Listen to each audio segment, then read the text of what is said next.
Retour à question d'actualité, ici Jean-Philippe Trottier, comme d'habitude. On entend de plus en plus parler de la montée des extrêmes droites et des extrêmes gauches européennes, mues par un rejet des institutions transnationales et de leurs propres élites politiques, économiques et médiatiques, lesquelles ne seraient plus connectées au peuple. Le mot peuple a d'ailleurs donné naissance au terme populisme, et nombreux sont ceux qui voient dans ce phénomène le début d'un retour à une tentation fasciste en tout cas. Il est nécessaire pourtant de raison garder, et c'est ce qu'a fait Chantal Delsol, philosophe française, dans son dernier ouvrage paru aux éditions du Rocher sous le titre « Populisme, les demeurés de l'histoire ». Mathieu Bocoté l'a lu et nous en parle. Mathieu, bonjour. Bonjour. Chantal Delsol, philosophe française, qu'est-ce qu'on peut dire de plus d'elle? Philosophe de grande qualité qui a développé une réflexion principalement centrée sur la crise de la modernité. À quel point de vue? Morale, économique? Une forme morale, c'est-à-dire l'anthropologie de l'homme moderne, c'est-à-dire pourquoi l'univers mental de la modernité, les cadres intellectuels, les cadres philosophiques de la modernité mutilent l'homme au moment où ils prétendent l'émanciper. Alors c'est une question qu'elle traverse qu'elle explore d'un livre à l'autre. Elle a aussi consacré quelques études à l'histoire des idées politiques en Europe de l'Est. Donc c'est véritablement un esprit encyclopédique, un esprit très savant. Et par ailleurs, philosophe politique engagée dans la cité. Elle écrit dans Valeurs Actuelles, elle écrit dans Le Figaro. Dans La Croix aussi. Dans La Croix aussi. Et elle publie régulièrement des essais qui cherchent à éclairer la condition politique de nos contemporains. Et ce qui est intéressant dans ce livre-là, c'est qu'on peut dire que ces recherches menées pendant des années, justement sur ce qu'on pourrait appeler la crise de la modernité tardive, eh bien, elle les transpose dans le champ politique en cherchant à comprendre comment et pourquoi ceux qui protestent politiquement contre ce qu'ils croient être la dépossession moderne sont présentés généralement comme des demeurés. Justement, Populisme, les demeurés de l'histoire, un livre de 267 pages paru aux éditions du Rocher. On le trouve maintenant au Québec ou pas? Non, pas encore. Peut-être dans ça va quelques venir, semaines. On peut trouver ça sur Amazon. Oui, sur Amazon.fr. Alors, les demeurés de l'histoire, c'est justement un jeu de mots. Ceux qui sont restés dans l'histoire et les idiots, les crétins de l'histoire. Alors, c'est une chose assez intéressante, ce jeu de mots. C'est que ça permet à la fois de dire du point de vue de la philosophie politique contemporaine, le populisme, ou ce qu'on entend comme tel, ce sont des gens qui sont trop idiots pour comprendre le mouvement de l'histoire qui irait vers l'universalisme radical, l'extension des droits, la déconstruction des cultures historiques, l'extension des droits de l'individu.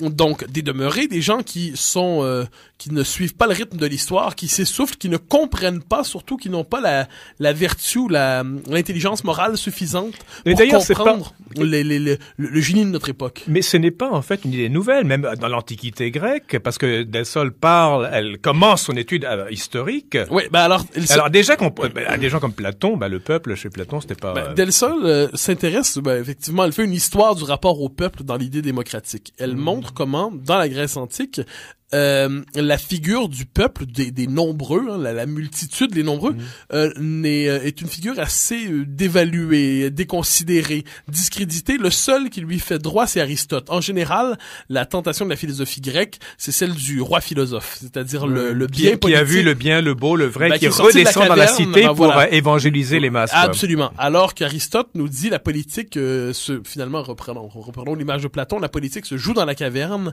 Il y a toujours une part approximative. Le bien commun est davantage l'objet d'un art que d'une science. Le politique est davantage art que science. Donc, à partir de là, l'opinion de chacun compte et l'opinion du commun des mortels compte aussi. Et Delsol nous dit, dans la Grèce antique, la figure du peuple apparaît sous la figure de l'idiot, mais quelle est la définition antique de l'idiot? L'idiotesse. La figure de l'idiotesse, de l'idiot dans le monde antique, c'est celui qui est trop centré sur lui-même et qui est incapable d'accéder au bien commun. Et qui est mu par ses passions aussi, et par l'illusion. Par ses désirs immédiats, et est incapable de voir au-delà de son nombril. Oui. Bon. Elle nous dit, Chantal Delsol, comment se réincarne aujourd'hui la figure de l'idiot. Là, maintenant, elle utilise ce mot-là directement. Eh bien, d'abord, c'est quelqu'un qui commet une faute morale devant l'exigence d'universalité absolue. Attendez, vous avez sauté à l'époque actuelle, mais entre la Grèce antique et aujourd'hui, la question n'a pas été enterrée. C'est que la question du populisme n'apparaît qu'à l'intérieur d'un régime qui se réclame la démocratie.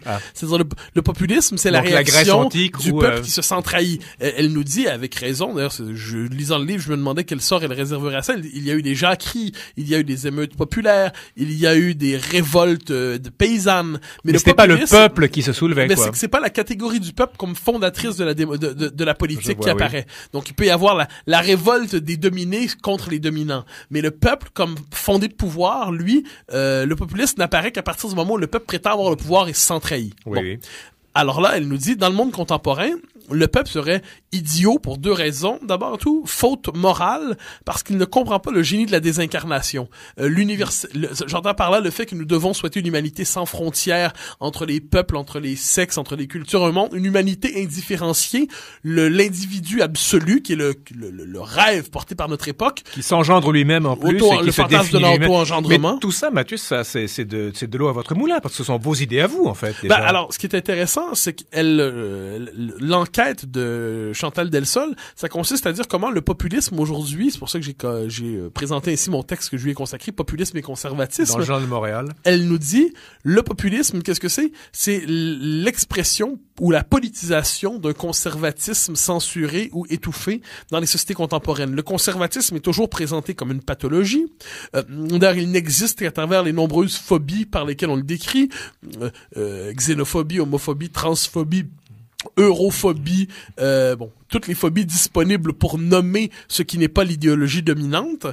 Et Chantal Delsol dit les mouvements que l'on dit populistes, et elle précise tout de suite en disant le populisme n'est revendiqué par à peu près personne. C'est une étiquette qu'on prend pour qu'on la colle à quelqu'un. C'est un anathème, en fait. Oui, ben voilà, c'est une étiquette qui sert non pas à décrire, mais à décrier. Alors que dans ce livre qui s'appelle Populisme et les demeurés de l'histoire, paru chez Durocher, 267 pages de Chantal Delsol, D-E-L-S-O-L, en fait, elle analyse le terme, elle regarde le phénomène d'un point de vue presque médical. Ouais, ben, je dirais presque de manière phénoménologique. C'est-à-dire, elle nous dit, c'est la question qui est un peu à la mode ce temps-ci, mais d'ailleurs, elle n'utilise pas ce terme-là, mais de quoi le populisme est-il le nom? C'est-à-dire... Je comprends pas de quoi le populisme est-il le nom? C'est-à-dire, le populisme apparaît dans l'espace public. Qu'est-ce qui se révèle à travers cette formule ce mot populisme? Qu'est-ce qui se joue?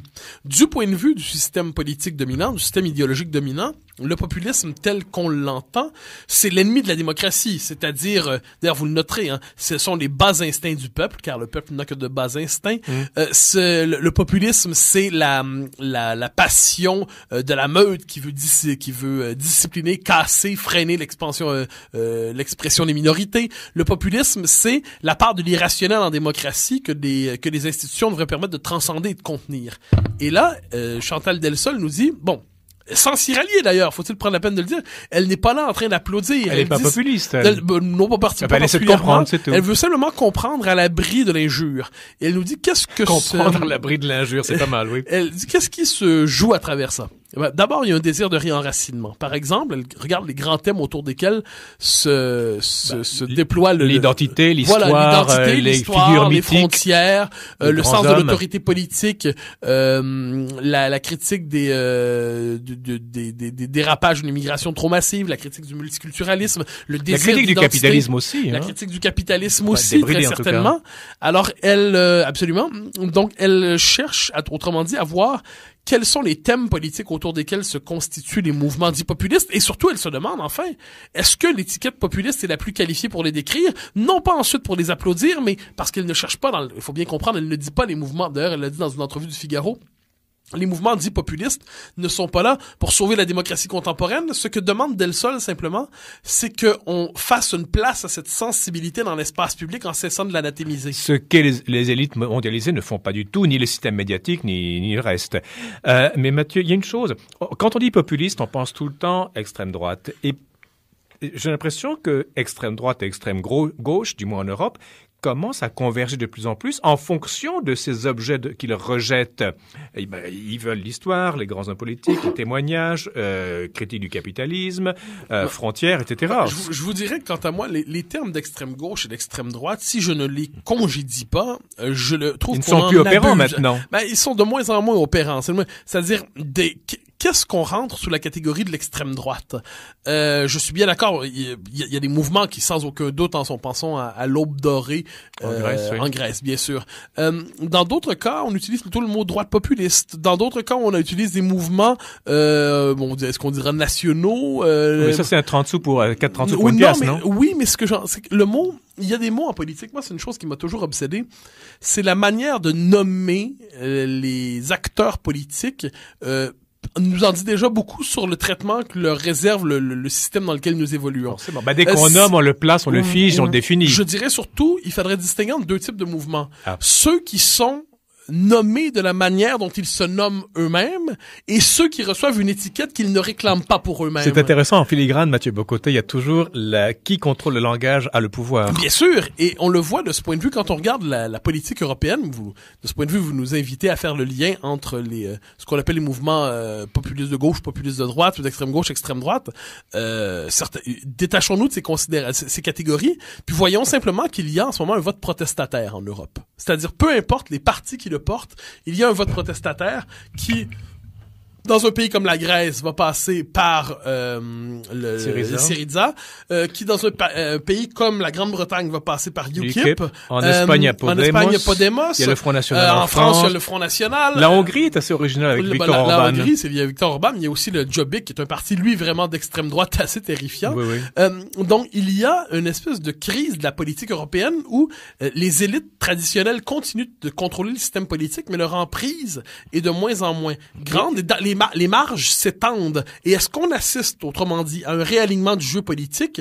La question que je me pose à travers ça, c'est qu'on connaît le fameux clivage gauche-droite qui satisfait les esprits simples. Se pourrait-il qu'un nouveau clivage politique apparaisse à l'heure de la mondialisation et des nouveaux enjeux anthropologiques et identitaires? Un nouvel enjeu qui mettrait en scène le parti soit d'un côté de la mondialisation ou de l'autre côté le parti de l'enracinement. Il y a aussi un clivage, Mathieu Bocoté. C'est plus les classes sociales dont on parle, ça c'est 19e et 20e siècle, mais c'est aussi un clivage métaphysique entre cette aspiration à un progrès illimité. L'histoire est magnifique. Elle est rose, elle chante, et le peuple, les populistes en tout cas, diront il y a une limite à ne pas dépasser. Alors, c'est ce que nous dit Chantal Delsol, c'est très intéressant. Elle nous dit il y a, évidemment, ce clivage est effectivement presque anthropologique entre deux idées de l'homme. Oui. Mais elle ajoute, parce que vous congédiez un peu rapidement le conflit de classe, cher ami, elle nous dit, se pourrait-il que ce conflit de conception anthropologique recoupe un conflit de classe sociale aussi. C'est-à-dire que les élites contemporaines, médiatiques, financières, revendiquent une anthropologie limitée. Oui, mais j'entends des classes au sens économique. Ah, d'accord. Encore là, notez bien. Et que les classes moyennes et les classes populaires revendiquent la limite, le sens de la limite, de la frontière civilisatrice. J'appartiens à un passé qui me fonde, je peux pas être universel, vaporeux. Absolument. Et elle ajoute, Delsol, avec raison, elle nous dit, il y a finalement deux camps inévitablement qui apparaîtront dans la cité. Il y a le camp de l'universel ou de l'émancipation qui critique les traditions qui toujours congèlent exagérément l'homme, tendant à l'étouffer. Ce qui leur arrive de faire, mais pas absolument. toujours. Mais elle dit, il y a le camp de l'émancipation qui refuse la sacralisation ou l'absolutisation des traditions. Très bien. Elle dit, de l'autre côté, il y a le camp de l'enracinement qui rappelle que l'homme qui décide de se délivrer de toutes ces médiations historiques ou culturelles risque de se décharner. Delsol nous dit, il devrait y avoir, ces deux camps devraient être autorisés, acceptés dans la cité. En un sens? Parce qu'ils répondent à des nécessités humaines complémentaires. Oui, on a besoin de stabilité, on a besoin de nouveauté. On a besoin d'universel et d'enracinement, on a besoin de stabilité et de nouveauté, on a besoin de frontières, on doit savoir les transgresser. Donc c'est pas l'un ou l'autre, il faut les deux. Mais alors, Mathieu Bocoté, ce que vous nous proposez comme programme, c'est un écartèlement. Non, non, justement pas. C'est-à-dire, il faut accepter que la cité, et ça c'est une chose à laquelle je réfléchis beaucoup, dans la cité, tous ne sont pas appelés à jouer le même rôle. Il est normal qu'à cette aspiration universaliste correspondent à un parti, un mouvement, une tendance politique qui met de l'avant cette aspiration. Mais puisque tous les hommes ne se reconnaissent pas dans ce programme, il est normal aussi qu'il y ait un parti qui réponde aux aspirations d'autres hommes dans la cité, qui est le camp de l'enracinement. Et ces deux camps devraient... Et évidemment, c'est très facile de jouer au philosophe et d'arriver après coup en disant tous ces gens-là ont leur place dans la cité, bravo, vive cette harmonie qui naît du chaos et de la rupture. Et allons prendre un café sur une terrasse. Mais soyons sociologues politiques un instant, soyons philosophes et regardons, évidemment, du point de vue de l'acteur politique, celui qui s'engage dans un parti ne peut pas reconnaître que l'autre a peut-être raison aussi. Mais du point de vue de l'observateur, on pourrait croire que ces aspirations conflictuelles et pourtant complémentaires, celle de l'enracinement, celle de l'émancipation, devraient pouvoir s'exprimer dans la cité sans se réconcilier, mais sans pour autant se diaboliser. Alors justement, j'ai bien compris Mathieu, mais alors justement, comment allez-vous faire pour, pas réconcilier, mais il y a un jeu à jouer entre deux forces antagonistes qui se situent en fait au même niveau philosophique. Il faut pas avoir l'idée d'un bien commun, l'idée d'une... Je reviens toujours moi à l'affaire l'âme du peuple, l'âme de la nation. Est-ce qu'il n'y a pas un bien que aucun parti ne possède, mais qui est interprété par ces deux partis Bien sûr, antagonistes. je crois qu'il faut, j'aime dire du bien commun, qu'il est indispensable et insaisissable. Très bien. C'est-à-dire qu'on a besoin... Oh, vous êtes religieux sans le savoir, Mathieu. Non, mais pas du tout. Je suis désolé, mais c'est C'est comme la ça. part sacrée de la cité. Oh là là, encore mieux, tiens. Alors, indispensable parce que nous avons besoin de l'idée Oui. d'un bien commun qui transcende le caractère inévitablement polémique Oui. de la vie politique. La vie politique est conflictuelle, la vie politique est inévitablement conflictuelle. Nous avons besoin de l'idée qu'au-delà de ça, il y a quelque chose, un bien commun qui transcende ça et qui fonde la possibilité même des institutions. Donc, en un sens, le populisme a sa place dans une démocratie. Ben, S'il est canalisé. Oui, mais je et dirais bien d'abord compris. et avant tout, pour peu qu'on ne le nomme pas comme tel, ça serait déjà un progrès.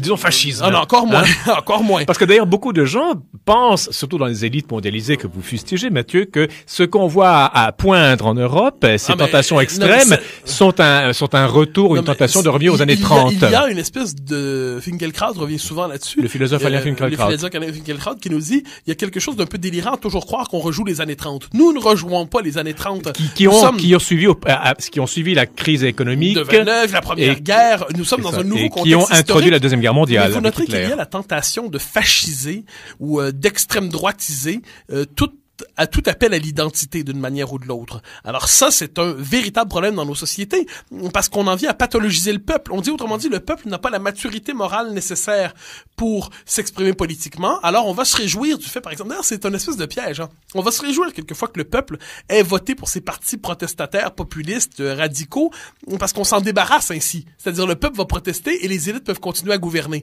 Et je pense qu'une chose importante aussi que nous dit Chantal Delsol, elle nous dit les pays où il n'y a pas de mouvement populiste, ce sont des pays qui assument justement l'exigence identitaire, culturelle, historique, la part de l'héritage, qui l'intègrent au cœur de leur vie politique. Et autrement dit, il n'y a pas de champ protestataire qui se dégage pour ceux qui voudraient politiser de telles préoccupations. Autrement dit, la connaissance de l'histoire, l'assomption de l'histoire par la population absolument. est le meilleur garde-fou à la tentation fascisante ou populisante. Ouais, premièrement, je reprendrai pas votre formule, je mettrai pas les deux sur le même pied, mais ce qu'on appelle le populisme contemporain, puis évidemment, le temps sera venu aussi d'en faire une critique sévère, mais ce que nous dit Chantal Delsol, c'est que cette critique, elle est assez critique, soit dit en passant, ne nous trompons pas, on a mis l'accent en ce moment sur la part de dédiabolisation, mais ne nous trompons pas, elle nous dit, ces mouvements-là, on leur place dans la cité, ça ne veut pas dire qu'on doit leur chanter des chansons, qu'on doit applaudir, qu'on doit les accueillir à bras ouverts en leur disant merci, mais elle nous dit quand dans une société 10, 15, 20, 30% de la population se reconnaît dans un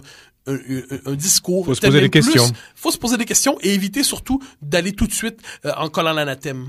Chantal Delsol, philosophe française, auteure de Populisme, les demeurés de l'histoire, paru aux éditions du Rocher en 2015, donc c'est tout à fait frais. 267 pages. Mathieu Bocoté, merci infiniment pour ces propos. Au grand plaisir.